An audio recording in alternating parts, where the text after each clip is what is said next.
We've just had a few heat events that were very extreme, and because we just hadn't dealt with those before, it really brought to light, crap, how do we do this? Welcome to the Passive House podcast, brought to you by Passive House Accelerator, a catalyst for zero carbon building. For news, inspiration, and connections from all flavours of Passive House, check out passivehouseaccelerator.com. Sign up to receive regular updates about events, get your questions answered, and contribute to the community dialogue. There's loads of free information for experienced professionals and people just starting out on their Passive House journey. We hope to see you at one of our weekly Passive House Accelerator live webinars. In the meantime, here's this week's Passive House podcast.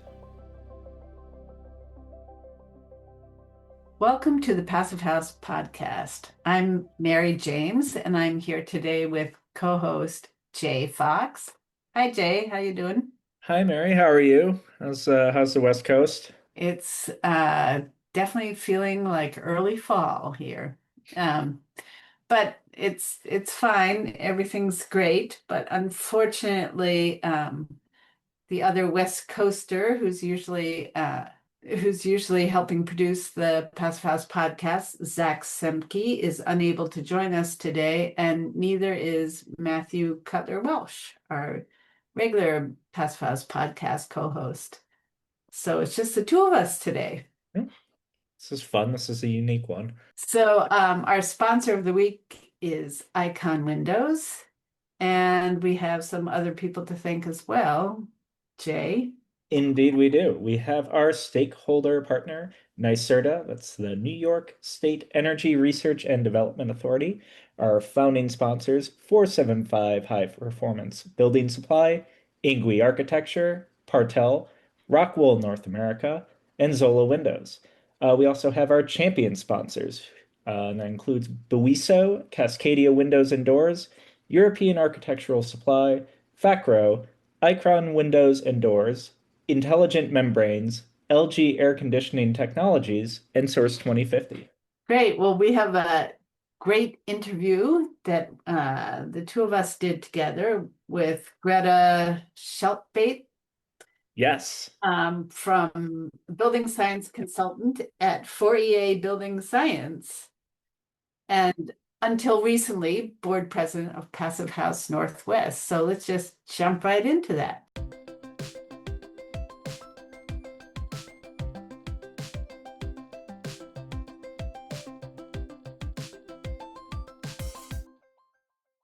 Greta, thank you so much for being here. Thanks for having me. You got it. Well, just to, I guess, kick off the conversation, I guess how did you first get into building science and sustainable building systems? Yeah, so I have to go all the way back to high school. I actually wrote an extended research paper on the rebuilding of New Orleans after Hurricane Katrina. Oh, wow. And was exploring specifically in kind of a critical way, Brad Pitt's Make It Right Foundation and the impacts that that had on the rebuilding of New Orleans. And a lot of what, his organization was trying to do was not only help rebuild, but, rebuild in a way that had elements of sustainability or green building. And I do put green building in quotes. And so I from that point on was starting to learn not only about, what is all encompassed within sustainable building, but just a lot of the impacts for like disaster preparedness, design around natural disaster. So those who decided to return to the area, knowing that there could be more natural disaster, at least had elements of their home and shelter that could help them in the future, like attic access hatches out of the roof and whatnot. And in doing that, I had already kind of been thinking about studying architecture in undergrad, and wanting to, be the architect to get into green building and sustainability. Mhm. So I went to the University of Washington, studied architecture there, um, had wonderful professors, a few of whom worked on the Bullitt Center, and so got more knowledge from courses with them. Mhm. Loved my education, but didn't really get the hands-on impact that I was hoping for. Um, and so I, after graduating, sort of swung the pendulum the other way, and did a couple years as an AmeriCorps for Habitat for Humanity here in Seattle, King County. Oh, wow. That's really cool. Uh, yeah, it was great. So I, would be leading volunteers in daily construction tasks.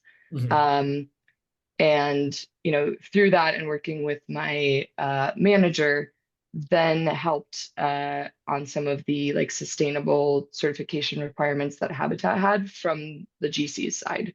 Mhm. So a lot of that was collecting photo documentation, gathering and organizing spec sheets.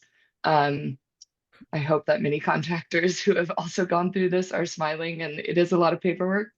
um, but again, it wasn't quite what I was looking for in terms of the green building. GCs are often able to, do things like have protocol for recycling, Mhm. or just in how they work, means and methods, save more material, make things more efficient. But ultimately, they're being handed documents Mhm. and building to those.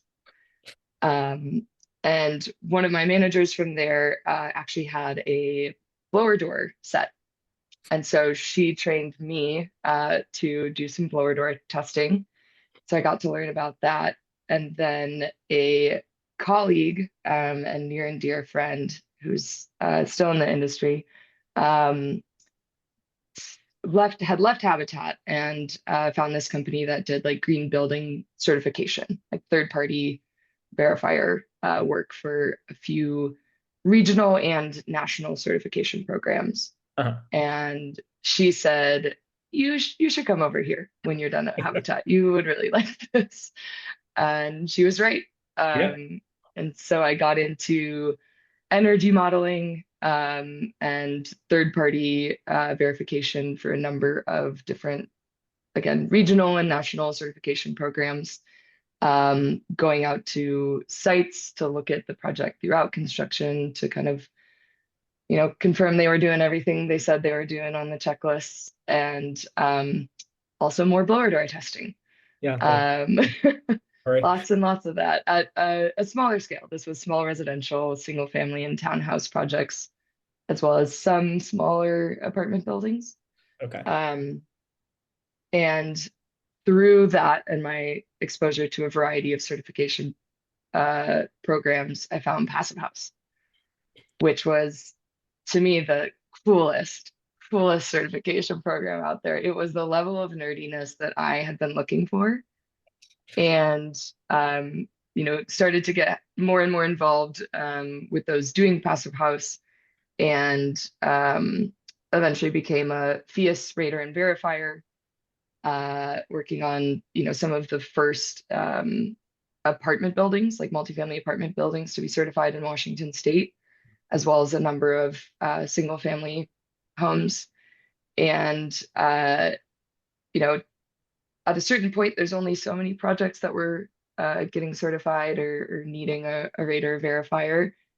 And I was craving to know more about the nitty gritty that comes with Passive House, and came to find that building science and building enclosure consultancy is a job, and something I wanted to pursue. And so I made the switch just about 3 years ago, and now work in mostly commercial projects, but we do, some residential, uh, and yeah, now here we are. That's quite the journey. Yeah. And, I never thought about Hurricane Katrina at the time was really, Mm, I think, many people's introduction to the whole concept of having to rebuild after a large disaster. yeah. But I didn't really think about it as a career, stepping stone in that way, but it was huge. I mean, it was such a huge disaster, and yeah. Yeah, well, I wasn't, of age to be going down there to volunteer. Actually, my time at Habitat, many of our regular volunteers got together and went down there. So I got to hear from them some of the impact they had. And then actually a really kind of beautiful moment. The first time I ever visited New Orleans was for a Habitat AmeriCorps build-a-thon. And we built 10 houses in 10 days, 10 years after Hurricane Katrina. It was the most intense. They split it so it was 5 days, 5 days. You weren't, fully working the 10 days, but it was the most intense time ever and so impactful. And I was just all hands on deck. We're still rebuilding. We're still, trying to bring back housing for Yeah. folks. Was this in the 8th Ward, or was this a different neighbor? I know that so many neighborhoods got affected. Oh my gosh. I don't know off the top of my head, but I can let you know. Yeah. That's my favorite city that I've never lived in and probably never will live in, just because I don't know how anybody gets anything done because there's so much good food and music and drinks, and it's just, yeah, I love it. Yeah.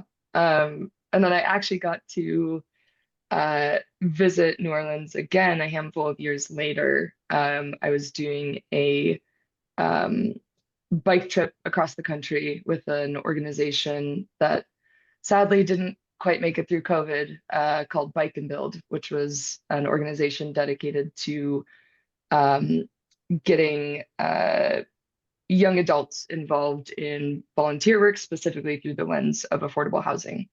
So we raised money ahead of the trip and had requirements for, time and miles on our bikes. And then we were, pedaling for affordable housing. Every handful of days, we'd stop and build with an affordable housing nonprofit, a lot of which were Habitat for Humanity, but a lot of other really amazing organizations that, were addressing housing needs in a variety of different size population areas. That's really cool. Yeah, it's great. And yeah, great way to see the country too. Yeah, I can. yeah. I'm always seeing it from my car. I need to get out and. But bringing us back more to your to today and what you do for Fourier Building Science. Can you talk about that a little bit more? You said you work mostly on commercial projects. Yeah, we do a variety of work. So a lot of the work that we do is new construction. And that ranges from, like kind of out here in Seattle, your typical 5/2 apartment building, to, towers, then like downtown areas, lots of schools, medical and healthcare facilities. We also do leak investigations too, so forensic work, which is really interesting, getting to understand, how we previously built things and why we built the way that we did, and then trying to assess how, um, to apply that same understanding of building science at the time and then what we know now to address any issues, but maintain the, historic nature of the building. That sounds tough. It's fun. It's tricky, but it's fun. Yeah, we do, design work, so we can produce our own in-house design details that become a part of the larger, set. And then we also do design review, so work closely with architects to review the details that they have, to assess them for continuity of all your control layers, air, thermal, vapor, and insulation. And then we do like field reviews throughout construction. And this is kind of typical for our new construction, just going out and seeing how things are being built, how they're being installed, just confirming that they match, design details and project team and ownership goals. And then we do We also do energy modeling. We do a variety of site testing, so window testing and air barrier testing.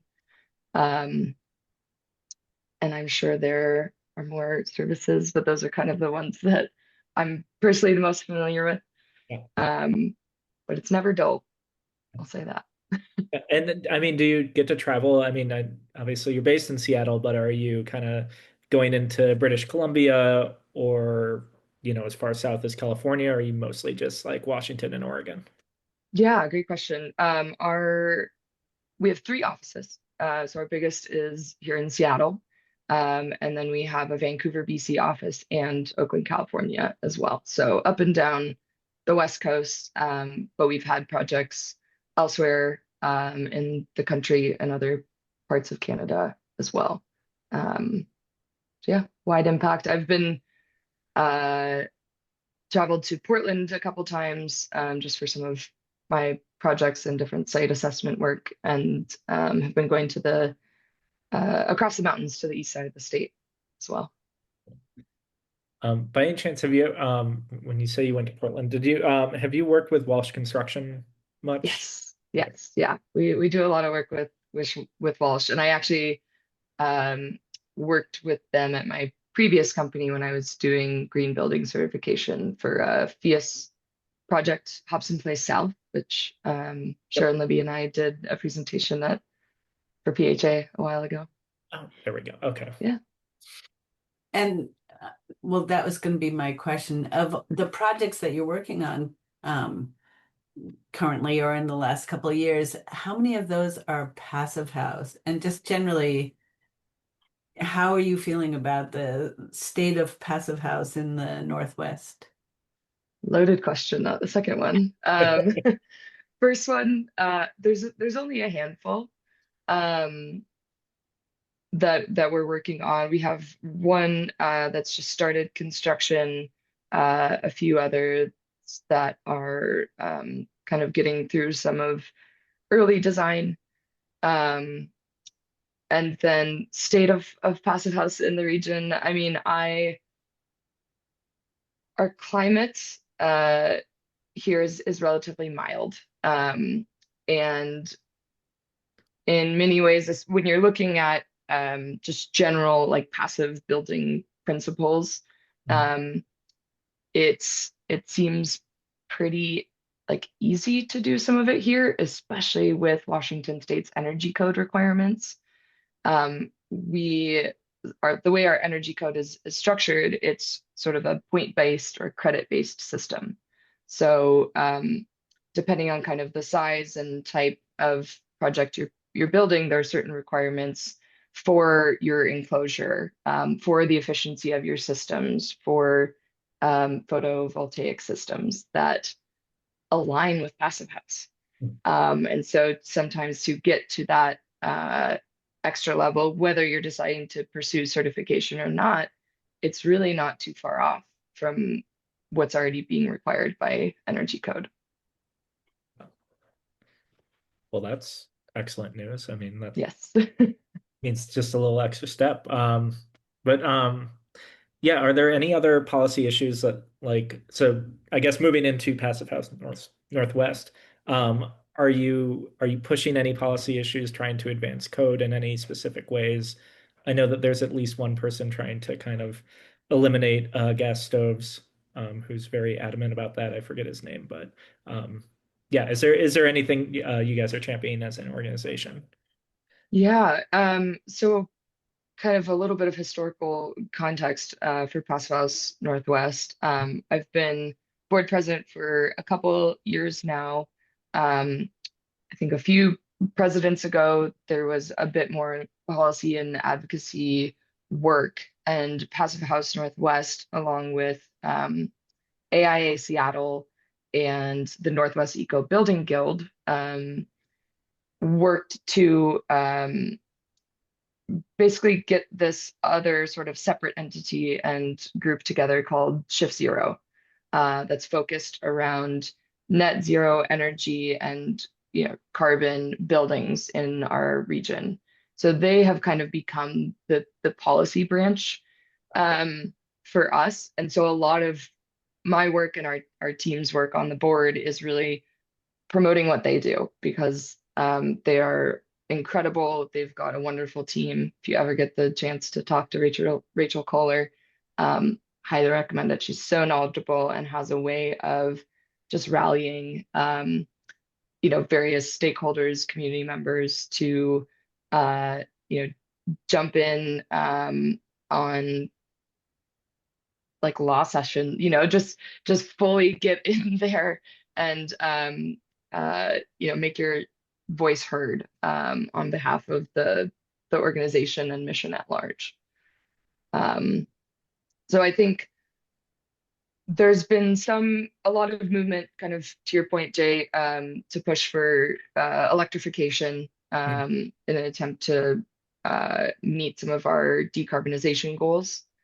I would say that's kind of the biggest push out here, along with different elements and more stringent steps within our energy code as well. So continuing to push kind of towards many of the passive house building principles.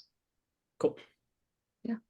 Is there a blower door test requirement or an air tightness requirement in the state of Washington? Yes, there is. And I feel spoiled that it's a requirement. I don't think I realize how many states don't require it, which baffles me, especially how many blower door tests and air barrier tests that I've run. It seems silly not to. And the impacts that it can have not only on indoor air quality, but just ability to have energy efficient buildings. I always think of growing up, my mom telling me to close the door behind me so I'm not heating the outdoors or letting the AC out. But yes, we do have requirements somewhat different for small residential, like single family and townhouse projects as compared to commercial, but both have baseline requirements. I know there's been some discussion that certain jurisdictions or municipalities are more stringent about enforcing it than others.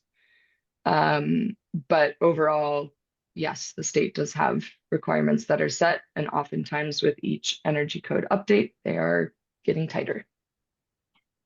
And I just also wanted to ask you about working in Vancouver because their energy codes are, I believe, stricter than Seattle's. Yes. And I just wondered have you worked on a passive house project in Vancouver? I personally have not. I don't have a ton of overlap with our Vancouver office, but I was up there a few weeks ago to tour the Vienna House. Yeah, thumbs up from Jay. Yeah, with Public Architecture, Kindred Construction, and BC Housing. Passive House Canada put on a presentation and tour that was fantastic, so cool to learn about, and did a great job of showcasing the positive impacts that all of the different passive building principles have on things like noise in a dense city area and benefits of prefabrication and how quickly a building can go up. So yeah, I personally haven't, but hoping to, and so glad that I got to tour the Vienna house. I don't want to pick favorites, but that was one of the favorite. I got to write about it, and it's just what was it? Fluid is it's a software that kind of tracks how everybody's going to potentially move around interact. the building, and they can figure out how to optimize interactions. And I was like, yeah, that was such a cool part of the presentation. Jamie Hart presented from Public Architecture, and that was such a cool way to have your design be influenced, because I think they were looking at a couple different designs in terms of how they wanted the courtyard space to be, how the units were accessed in terms of like a double loaded corridor, many different ways to configure it, but to be able to have interactions within the community drive your design is really sweet. Yeah. We could. I'm in Asheville, and people, North Carolina, and people do not speak. They say good morning, and they turn away from me. Um, anyway, neither here nor there. But I guess we should turn to ventilation, just because Yeah. you're doing your big presentation for Passive House Live coming up, about ventilation 101. But instead of just diving into 101, I'm curious about, like, what are some of the unique challenges or design elements that have to go into building a passive house, and thinking about ventilation in the Pacific Northwest. Yeah, I think kind of the most pressing or pertinent aspect of ventilation in recent years is just indoor air quality. Mhm. Wildfire smoke out here is no joke, and we've been severely impacted by that across the region. So a lot of it is filtration through ventilation, and obviously hand in hand with air tightness, trying to keep that air out, and then finding a way to have designated fresh air be filtered and brought in. Mhm. So that's definitely a big one for us out here. I would say another one, especially being 4C marine climate, is a bit of moisture management as well. And I won't dive into it too much, but there are very, very intense debates about ERV versus HRV out here. But yeah, I would say another aspect of ventilation that's come up a lot lately, in part due to colleagues of mine like Dan Whitmore, who are doing some of their own building some of their own projects that then they're looking to maintain and hold, is maintenance. How do we configure these different ventilation systems to allow for maintenance, especially when our uh, you know end users might be folks who either can't maintain it themselves due to just accessibility, may not have the know-how, which is something that I think about a lot, of like education of, my friends, and looking at their filters, being like, oh my gosh, please replace this. Um, and just especially when working in affordable housing or permanent supportive housing, trying to limit the amount of times that maintenance or other staff are going into some of these units, just out of privacy and whatnot.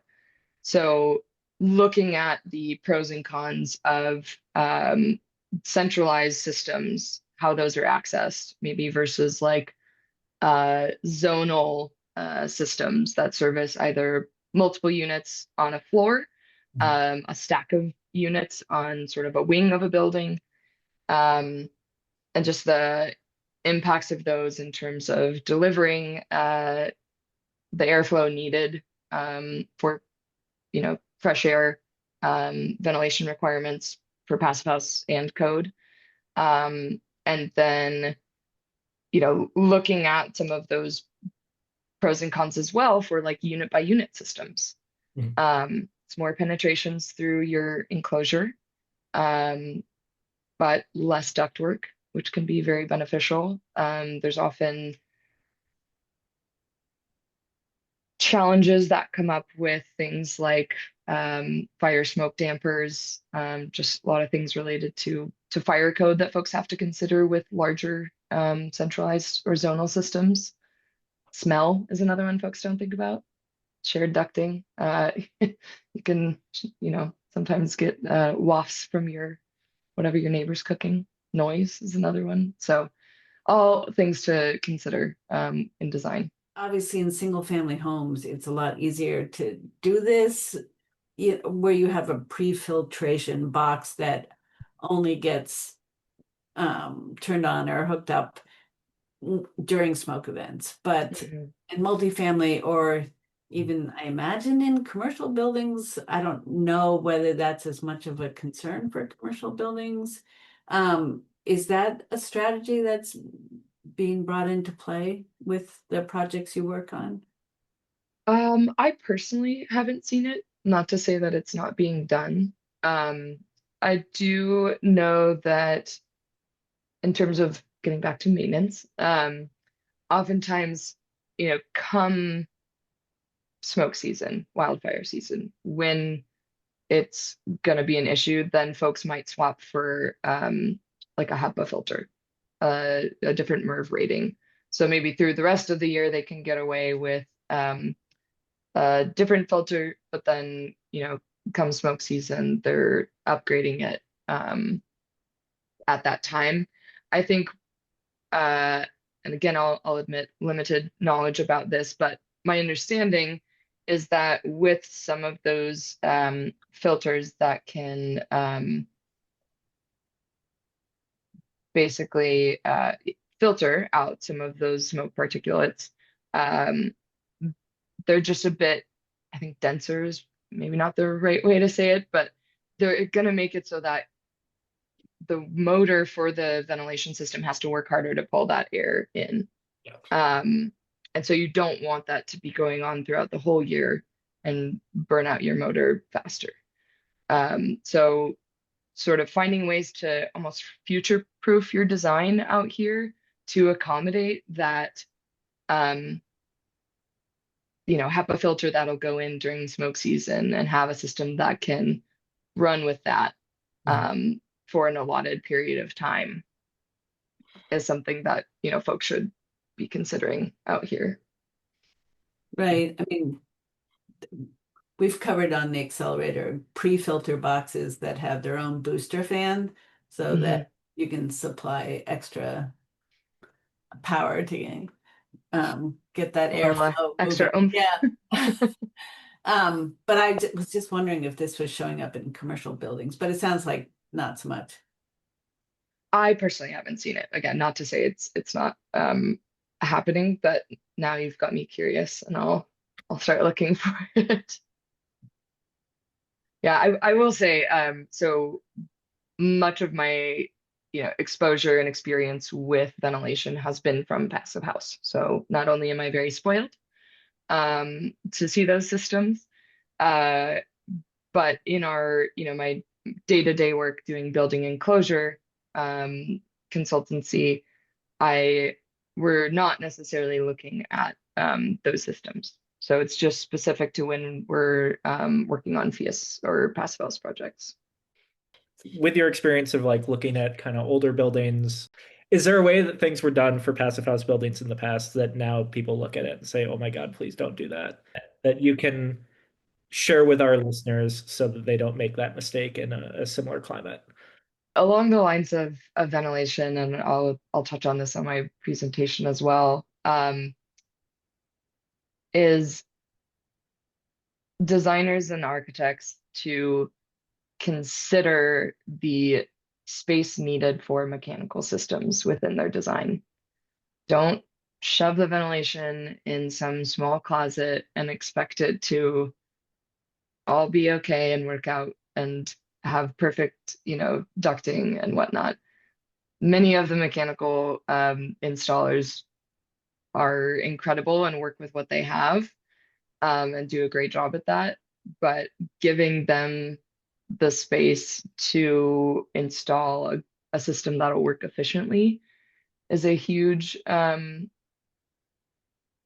plus. Along those lines, getting someone to design the HVAC system. It's not, to my knowledge, required to submit. Actually, I don't want to misspeak here. So it's I know that other areas in the country have more stringent requirements around your manual D, J, S, duct leakage testing. Out here, it's maybe not as common to have to like submit those types of mechanical design plans, but having someone do that and getting your mechanical contractor HVAC team involved early so that they know where they're going to go and they're not just being thrown into it, is super helpful. Trying to think of what else, like insulation or other things. I think not necessarily a mistake, but something I would strongly encourage for folks is to, especially from the rate or verifier side, is to test early, specifically with, air barrier testing, blower door testing. Passive House has such stringent requirements for the numbers that you need to hit, that finding a way to integrate into your construction schedule a time in which the building would be ready to test, is super important. That's a lot easier said than done when it comes to commercial projects, because it's going. It's not necessarily going to stop for you. But to find ways to even just test portions of a building is really helpful and can help kind of determine where some problem areas might be. Okay, so that I want to say this was maybe a project in the Northwest. I think that they were like, we would have really liked to have been able to compartmentalize in some way, and it was just like not really in the design because it wasn't even supposed to be FIAS to begin. Mm, Um, but I've heard that from a few people like trying to plan ways to compartmentalize to make that a little easier. yeah. Yeah, I know that in at least the FIAS world, there are, requirements around compartmentalization, Mm. unit by unit. I'm less familiar with PHI. But yeah, you'll end up doing it at the end, but is there a way to um, do that during construction when you at least have drywall up so you can test sort of how tight the common walls are? Um, and if not, at least accounting for it in design, like treating each individual unit as its own sort of enclosure. We do it from a fire standpoint, but um, how can additional work be done to make it airtight? And just considering smaller design things to make compartmentalization testing easy. Are there just looking at sort of trends in heating and cooling and ventilation in the Pacific Northwest, are there any new types of equipment that are making it easier to deal with the lower loads of more Mm. efficient buildings, um or anything that's been introduced that is a cool solution to something that you've come across? Yeah, I am going to potentially butcher the name, so bear with me. I think RIA has high velocity, small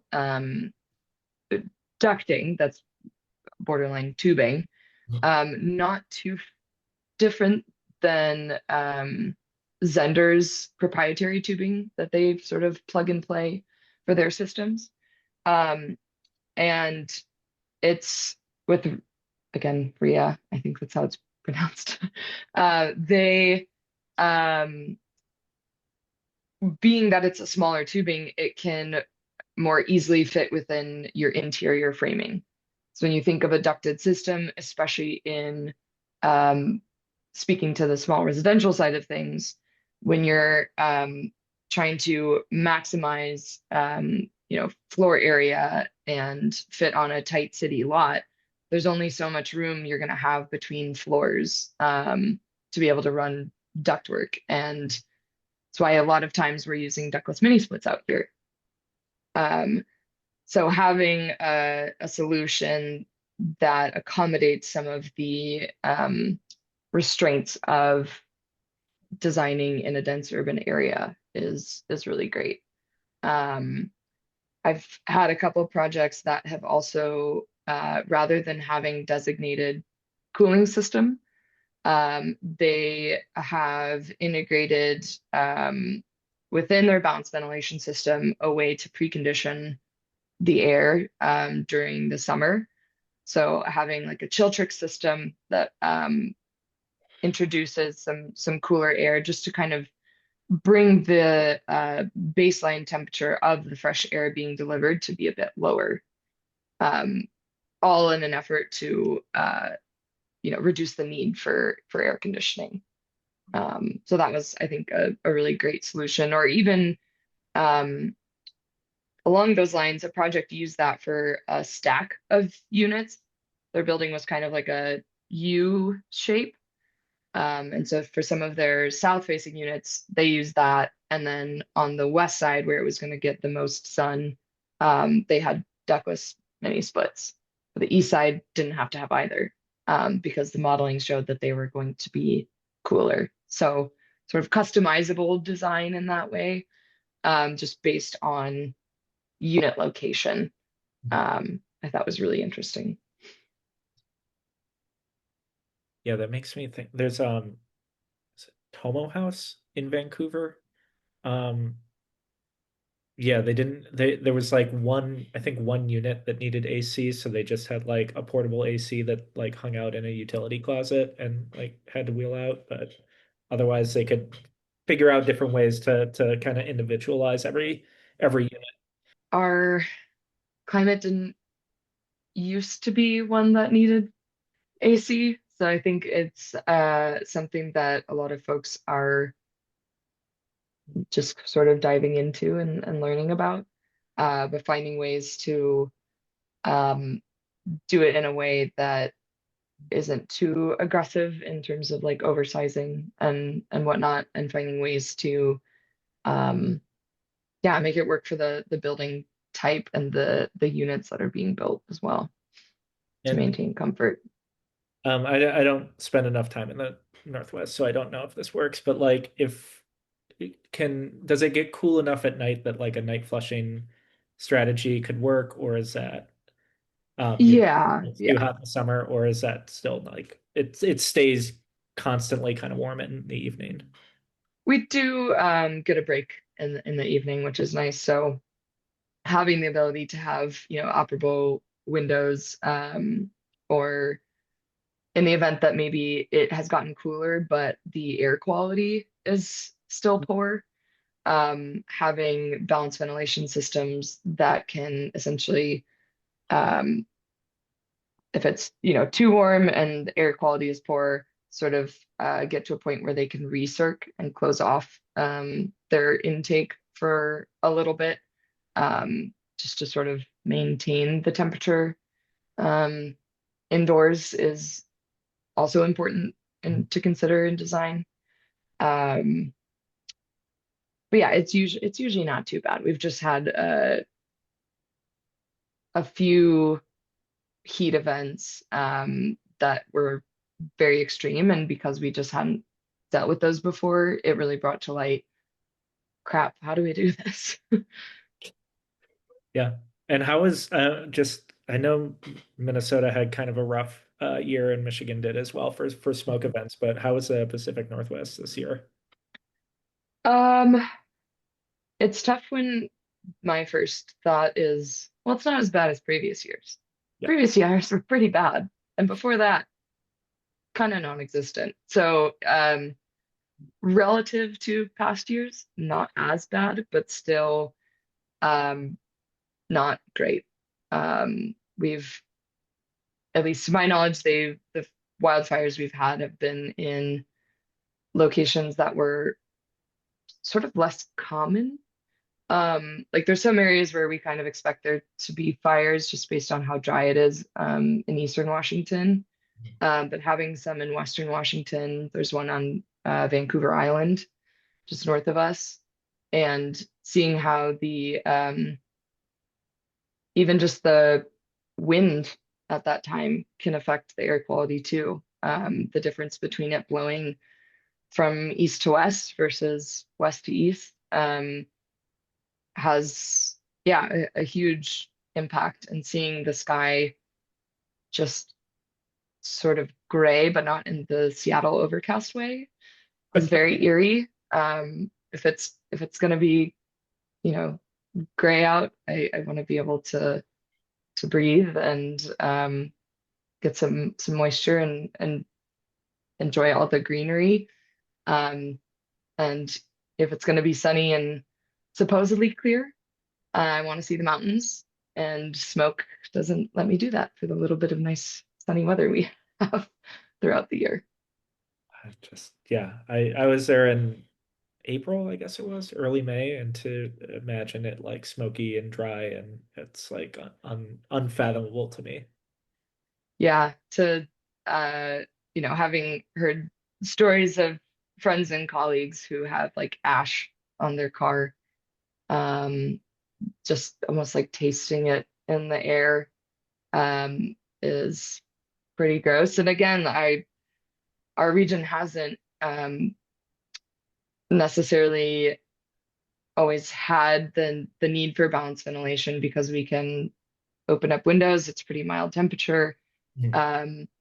But now having to sort of close things up come smoke season, and for those, especially like renters, who may not be able to install the systems that they would want to be able to maintain that indoor air quality, gets to be pretty tricky. So it's actually married to kind of your question earlier. There's been some development in sort of like in unit or in window rather, uh, balanced ventilation systems. I'm forgetting the name of the company and the gentleman who had been working on it, but uh, the one of the like intents he had for designing the system was so that renters and those that live in apartment buildings or condos where a full overload to install a balanced ventilation system may not be realistic, you can at least have something in the window. Um, and sort of looking ahead in the near term, does Pacific Pacific Northwest, is there general issues that you guys are focused on or educational initiatives that you're doing? Yeah, great question. We are continuing to offer both spaces and trainings and events just to have folks who may not be in the passive house realm, but realize that a lot of these different elements of passive house are integrated into our code. Um, Join us to learn more. So I think we've definitely been leveraging that for a lot of our network. It's also finding ways to make passive house work beyond custom single family homes. Not that there's anything wrong with that, just not everyone can afford it. It's starting to become more common to see passive house applied in like affordable housing, which is fantastic, realizing that it can pencil out with minimal increase to overall construction costs. But just making it more widespread so that even your market rate houses or apartment buildings that are going in can also see that it's not that much harder to do, and you don't necessarily have to seek some of the additional funding or incentives that affordable housing and nonprofit sectors are seeking, because some of those are no longer available to us. So yeah, finding ways to get folks to understand it's just the way to build to make buildings resilient and occupants comfortable. Yeah, it's great that it's not such a stretch. I mean, that's wonderful. Yeah. Yeah.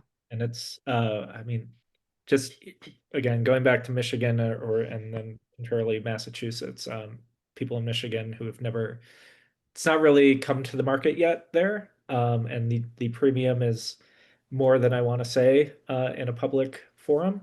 And you talk to people in Massachusetts and New York, and it's like almost, it's maybe 1% or 2%, just because folks know how to do it now, and it's not the heavy lift it used to be. Yeah, it is getting that know-how. And I think one of the things that we often talk about as an organization is so much of it,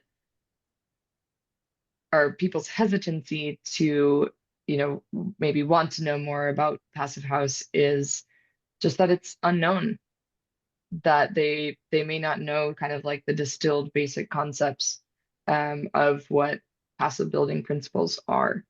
And that's why I think like leveraging how, at least in Washington state, um, how so much of what we have in code already aligns with Passive House, that, it gets you to where you need to be for code and even prepares you for future code cycles. Yeah. So you're not so caught off guard.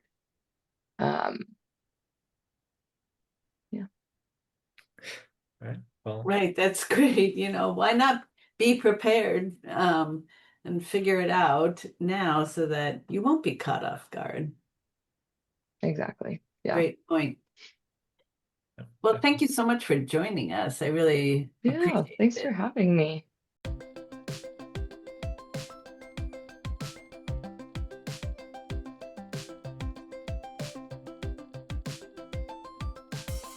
all right, that was a great episode. A lot to unpack there. Mary, I just want to start with, I really found her story to be really cool. I know we dwelled on it for quite a bit to start, but it's just a really, fascinating kind of road to get into Passive House. I feel like folks always have kind of a unique, fun way of getting into it, and this one was definitely unique. Really based around New Orleans and biking and Katrina, and it's just, yeah, very cool. Yes, I thought that it was a great way to, I don't want to say make up for the lack of hands-on training that you get in architecture school, but she supplemented her architecture education with a lot of really great hands-on training that I think was fundamental to her pathway to becoming a building envelope consultant. Yeah, And um, it's so critical to not be somebody who's just uh, doing consulting based on no actual hands-on experience. So it was great. Yeah, her pathway to getting that was maybe a little more fun than other people get to have. I agree. A lot more miles logged, which just sounds super cool, hopping on a bike and going from town to town, or I guess minor city to minor city, or small city to small city, however she phrased it. And just um, getting in and actually doing the building. I thought that was just really awesome. Well, the other aspect of our conversation that I found intriguing was just talking about how when a climate maybe isn't extreme in any way, how it's a little bit harder to um, make progress in introducing people to all the benefits of Passive House. Hmm. I find that has been a little bit of a barrier to entry here in California. She mentioned that in Washington State, the energy code requirement is pretty good, so that it's again a little bit harder to convince, and combined with a relatively mild climate, a little harder to convince people to take the extra education to understand about Passive House and all its many benefits. But But unfortunately, the one benefit that comes up with when wildfire smoke starts becoming a major issue and a constant issue, the air tightness of passive house and mechanical ventilation, so you can actually put a filter in front of all the air that's coming into your home. That really comes in handy. And it's unfortunate that that has become kind of a necessity in a lot of places. I think I saw earlier today that there's somewhere in the Pacific Northwest or somewhere in Washington that there's a pretty major fire roaring already. Um, just speaks to that point that having you can't just open up your windows on the shoulder seasons anymore and let the fresh air in because the air isn't so fresh anymore. Absolutely. I mean, yes, it's unfortunate. I mean, all the other wonderful benefits of passive house, but that it is sometimes disasters or related to disasters that gets people convinced. And, we definitely have the same selling point here in California. Yeah, no, that sounds familiar. I feel like that's kind of a similar issue here in Western North Carolina, where it's temperate for most of the year. We do get a couple more cold days than I think you guys do, but um, for the most part, it's pretty temperate, and we don't see a lot of green buildings going up here. Right. Although in North Carolina, as in here, there's a long history of advocacy for green buildings, but it's a little harder to get the general public interested. But the other big factor pushing people into much more efficient buildings is the surprising need in the Pacific Northwest for air conditioning that she talked about. Yep. And yeah, she this is a thing that I've seen with a lot of the projects you and I both write about, that folks in Vancouver and Seattle and Portland, they weren't designing for these kinds of heat waves. And suddenly it's becoming a necessity, for at least 2 weeks out of the year. And, it can get really, really, I don't want to say deadly. It can get deadly, but it can get very deeply uncomfortable for folks if there's not active air conditioning kind of you know put into these buildings. And yeah, and just it was great to hear a little bit about Shift Zero, um the kind of the organization based in Seattle, Washington, I think, Hmm. that she was saying that the Passive House Northwest has handed off their policy advocacy to, Yep. and it was great I looked them up, and it's an alliance of over 50 green building organizations, Oh, wow.